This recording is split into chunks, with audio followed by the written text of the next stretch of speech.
Why does internalized homophobia affect trauma processing? Imagine feeling like you're carrying a heavy backpack filled with negative beliefs about yourself. That weight can make it harder to heal from emotional wounds.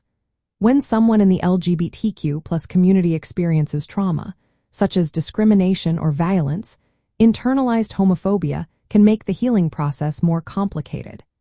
Internalized homophobia means accepting society's negative views about being LGBTQ+.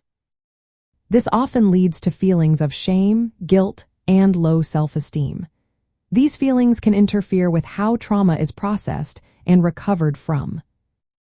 Trauma processing involves recognizing and working through the emotional pain caused by traumatic events. But internalized homophobia can block this process in several ways. First, it can increase feelings of shame and self-criticism. When someone believes negative things about themselves, it becomes harder to face their pain openly. They might hide their feelings or avoid thinking about what happened.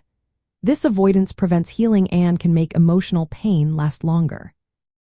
Second, internalized homophobia can lead to unhealthy coping strategies.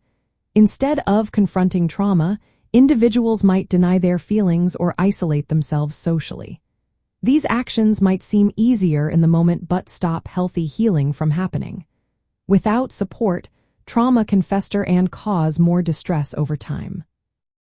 Third, internalized homophobia often causes people to withdraw from LGBTQ+ communities. These communities are places where many find understanding and acceptance. When someone feels ashamed of their identity, they might avoid these spaces, losing access to support that could help them heal. Without social connection, feelings of loneliness and despair can grow. Fourth, trauma in LGBTQ+ individuals often involves discrimination and bias. Internalized homophobia adds another layer by making people accept these negative messages about themselves.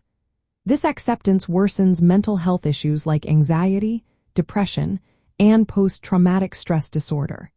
It can make it harder to see oneself as deserving of safety and happiness. Fifth, trauma can shake a person's sense of who they are. When internalized homophobia is present, it can distort how someone views their sexual orientation or gender identity. This distortion makes it more difficult to develop a positive self-image that supports resilience and recovery. Finally, internalized homophobia can stop people from seeking help. Fear of judgment or discrimination might prevent someone from reaching out for therapy or support groups. Without professional help, it becomes even harder to process trauma and move forward. Addressing internalized homophobia is a key part of trauma recovery for LGBTQ+ individuals. Therapy methods like cognitive behavioral therapy can help challenge negative beliefs about oneself. Building connections with affirming communities and learning healthy coping skills also support healing. Understanding how internalized homophobia affects trauma processing shows why mental health care must be sensitive to LGBTQ+ experiences. Such care should recognize both the trauma and the added challenge of internalized stigma. This approach creates a safe space where healing and self-acceptance can grow.